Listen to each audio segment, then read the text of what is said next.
Continue करते हैं। अब अपना है 6.31 टॉपिक है high rate of population growth, यानी पॉपुलेशन की ग्रोथ किस तरह से दिन ब दिन बढ़ती जा रही है, यानी लोगों की जो पैदाइश है, लोगों की जनसंख्या जो है वो दिन प्रतिदिन किस तरह से बढ़ती जा रही है वो नोटिस किया गया है। In India size of population and high rate of population growth is noticed. Bharat में पॉपुलेशन दिन ब दिन किस तरह से बढ़ती जा रही है या उसका रेट ऑफ पॉपुलेशन क्या है वो नोटिस किया जा रहा है। Because of high growth rate of population there is a tremendous increase in the size of population. अब दिन ब दिन लोगों की जो पैदा होने की संख्या है वो बढ़ते जाने के कारण जो रेट ऑफ पॉपुलेशन है, साइज ऑफ पॉपुलेशन है वो बहुत बढ़ चुका है। With this labour supply also increases rapidly and there is a continuous increase in, और जिसके कारण जो लेबर सप्लाई है वो भी बहुत भारी संख्या में बढ़ते जा रहे हैं, इसीलिए and there is a continuous increase, और उसी की वजह से कंटिन्यूस इंक्रीज जो है यानी बढ़ोतरी होती जा रही है। Increase in new laborers in search of employment in labor market, but simultaneously there is a slow rise in employment opportunities which increases the problem of unemployment and underemployment. अब लोगों की संख्या तो बढ़ती जा रही है धीरे धीरे, मार्केट में लेबर्स जो हैं वो बढ़ते जा रहे हैं, लेकिन काम जो है वो धीरे धीरे स्लो होते जा रहा है। सिर्फ लोगों की संख्या बढ़ रही है, काम का उत्पादन जो है वो धीरे धीरे कम हो रहा है, जिसके कारण यही समस्या का सबको फेस करना पड़ रहा है कि या तो वो अनएम्प्लॉयमेंट या तो फिर अंडर एम्प्लॉयमेंट, या तो वो बेरोज़गार रह जाते हैं या तो फिर उनको कुछ समय के लिए अपने रोज़गार से हाथ धो जाना पड़ता है। According to one estimate in India, each year there is an increase in population by 1.70 crores, which is more than total population of Australia. अब अपने भारत में देखा जाए, भारत में पॉपुलेशन का जो रेट है वो पूरे प्रति ईयर यानी हर साल में 1.70 करोड़ में बढ़ता है, जबकि देखा जाए तो ऑस्ट्रेलिया जैसा जो देश है उसकी पूरे देश की जनसंख्या भी इतनी नहीं है। So with this much increase in population and lack of employment opportunity, it's obvious that unemployment will rise. और इसी वजह से ऐसा माना जाता है कि लोगों की संख्या बढ़ती जाएगी लेकिन लोगों के काम में आड़ा पड़ता है, जिसके कारण लोग बेरोज़गारी का शिकार होते जा रहे हैं या बेरोज़गारी बढ़ती जाती है। The rate of growth of employment is much lesser than the population growth rate of India, which gives rise to the problem of unemployment and it keeps on increasing. जिसी की वजह से जो पॉपुलेशन है यानी एम्प्लॉयमेंट यानी काम करने वाले लोग बहुत ज़्यादा बढ़ते जा रहे हैं, काम का उत्पादन कम होते जा रहे हैं, जिसके कारण लोग बेरोज़गारी का शिकार हो रहे हैं या बेरोज़गार बढ़ते जा रहे हैं और काम करने वाले लोग कम होते जा रहे हैं।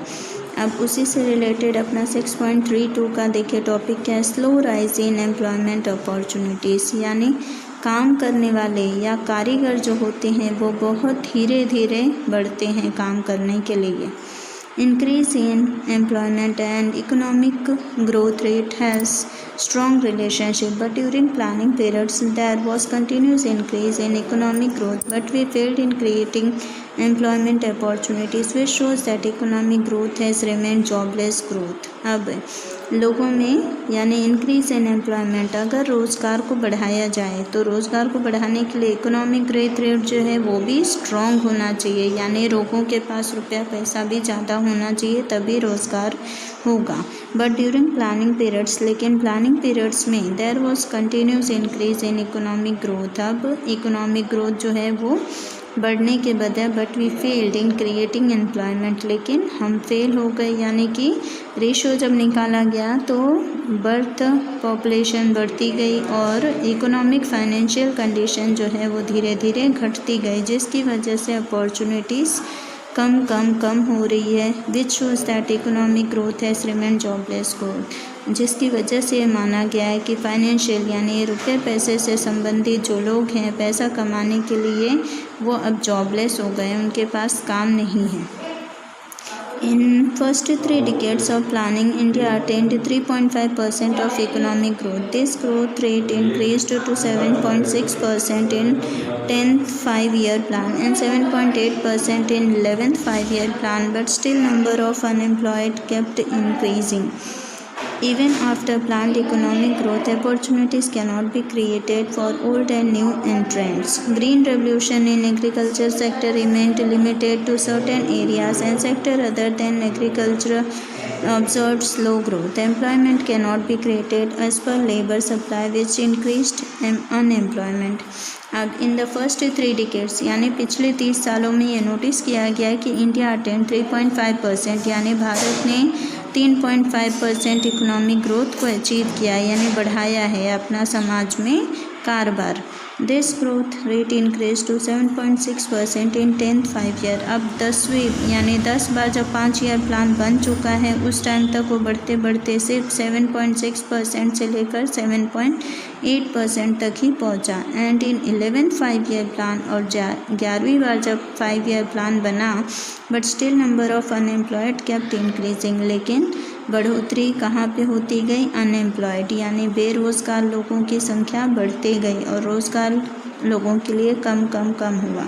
Even after planned economic growth opportunities can not be created. अब हर तरह से इकोनॉमी को प्लान किया जाने लगा, सब तरह को सिस्टमेटिक चलाया गया, लेकिन फिर भी अपॉर्चुनिटीज़ जो हैं वो लोगों के लिए for old and new entrants, लेकिन वो पीछे रह जाते हैं। Green revolution in agricultural sector. अब हरियाली मतलब जो खेत बाड़ी से संबंधित है वहाँ पे हरियाली को मेंटेन करने चले। Sector remained limited to certain areas, वहाँ पे एरियाज़ एकदम डिवाइडेड होते हैं, बहुत ही कम एरियाज़ में वो कर पाते हैं। Sector other than agricultural observe slow growth, और जिस एरिया में खेती बाड़ी नहीं है उस एरिया से अगले दूसरे एरिया की तरफ जाते हैं तो वहाँ पे ग्रोथ जो है बहुत ही स्लो चल रही है, एकदम धीमी गति में। Employment can not be created as per labour supply, और इसीलिए रोज़गार जो है वो लेबर को या सप्लाई नहीं हो सकता है, विच इंक्रीज्ड अनएम्प्लॉयमेंट, और जिसके कारण ही बेरोज़गारी बढ़ गई है। अब उसके बाद है आपका 6.33 में low rate of savings and investment, यानी किस तरह से लोगों की सेविंग्स कम होती जा रही है, इन्वेस्टमेंट कम होते जा रहा है, लोगों ने बचाया ही नहीं और लोगों ने कुछ सेव भी नहीं किया बैंकों में। Indian planning has increased national income, but simultaneously population growth rate also increased. As a result, per capita income increased at a lower rate than national income.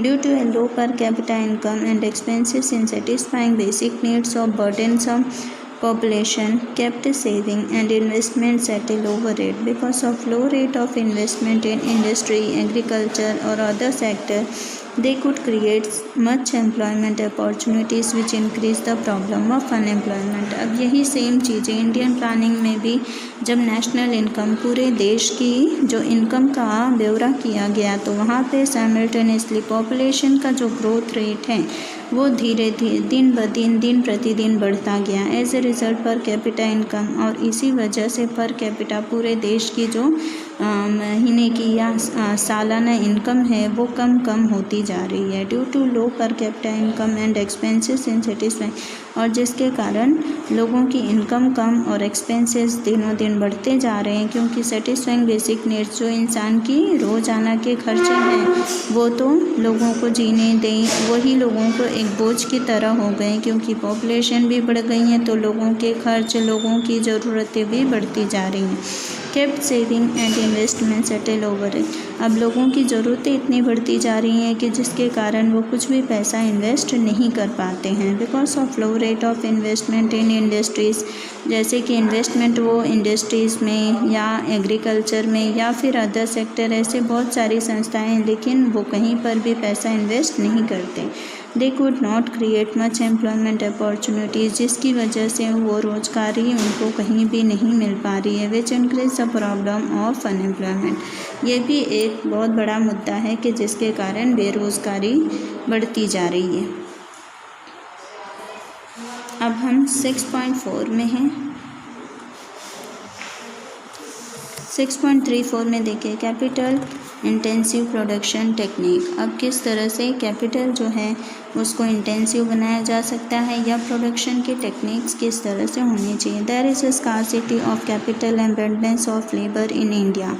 यानी भारत में जो है कैपिटल इनकम बहुत ही कम है और लेबर बहुत ज़्यादा है। In this circumstances to solve the problem of unemployment labour intensive techniques of production should have been adopted, but from the second 5-year plan, India has adopted development of heavy and basic industries. अब लोगों की जो जनसंख्या बढ़ जाने के कारण लोगों में जो बेरोज़गारी भी बढ़ी है, उसके कारण लेबर इंटेंसिव टेक्निक्स यानी लेबर जो उत्पादन कर सकता है, प्रोडक्शन टेक्निक्स नहीं है, उसके पास टेक्निक्स नहीं है, इसके कारण उनका प्रोडक्शन नहीं हो पाता है, जिसके कारण सेकेंड 5-year प्लान तक वो नहीं पहुंच पाते। इंडिया हैज़ एडॉप्टेड डेवलपमेंट, लेकिन भारत ने डेवलपमेंट के लिए जैसे हैवी एंड बेसिक इंडस्ट्रीज़ यानी बड़े और बेसिक इंडस्ट्रीज़ की कुछ सलाह ली। In planning schemes also in place of capital intensive technique, और जिसके कारण प्लानिंग के थ्रू इनको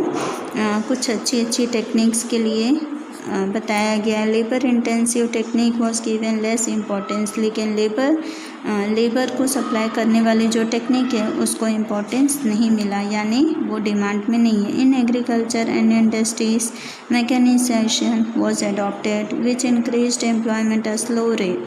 अब लेबर की जो सप्लाई होती थी वो इसीलिए कम हो गई, लेबर डिमांड में नहीं है, जिसके कारण बेरोज़गारी बढ़ गई। उसकी जगह पे मैकेनाइजेशन मतलब मशीनों का दौर आ गया और काम ज़्यादा से ज़्यादा जो है वो मशीनों से निकाला जा रहा है, लोगों के द्वारा नहीं करवाया जा रहा है। In industrial sector also to increase productivity and to get security against organised labour union such a policy is adopted which saves labour. अब कई सारे ऐसे इंडस्ट्रियल सेक्टर है जहाँ पे प्रोडक्टिविटी यानी उत्पादन बढ़ते जा रहे हैं और सिक्योरिटी जो है वो लेबर की यूनियंस बनाती जा रही है, यानी लेबर अपनी यूनियन बना के काम कर रहे हैं अपने आप को सिक्योर करने के लिए। Such a policies adopted with saves labour, और इसी तरह की पॉलिसीज़ अपनाई जा रही हैं जिसकी वजह से लेबर थोड़ा बच रहे हैं। Other than that, railway, irrigation, roads, construction and public sector of state also uses capital intensive technique। और उसी वजह से क्या हो रहा है, अदर देन द रेलवे, जैसे railway, irrigation, roads, construction and public sector of state also capital intensive technique. अब ये सब चीज़ें भी जैसे रोड बनाना, रेलवेज़ बनाना, इरिगेशन के लिए या पब्लिक सेक्टर के लिए हर जगह पे लोग क्या कर रहे हैं, आजकल टेक्निक का यूज़ कर रहे हैं। As a result unemployment problem has become acute, जिसके कारण क्या हो गया, बेरोज़गारी जो है, बेरोज़गारी की जो समस्या है वो धीरे धीरे एक्यूट हो गई। एक्यूट माने कम हो गए। That is why Bhagwati committee of Venkataraman committee which was formed to study unemployment also recommended to use of mechanization। अब इसीलिए जो इंस्टीट्यूट खोली गई है या Bhagwati committee and Venkataraman committee दोनों ने मिलकर इस तरह की स्टडी एम्प्लॉयमेंट यानी बेरोज़गारी के बारे में शिक्षा दी जा रही है, जिसके कारण रिकमेंडेशन हुआ है to use less of mechanism. उसमें ये समझाया या सिखाया जा रहा है कि मशीनों से काम कम लेकर इंसानों द्वारा हाथ से किया हुआ काम कितना सेफ और कितना सिक्योर है।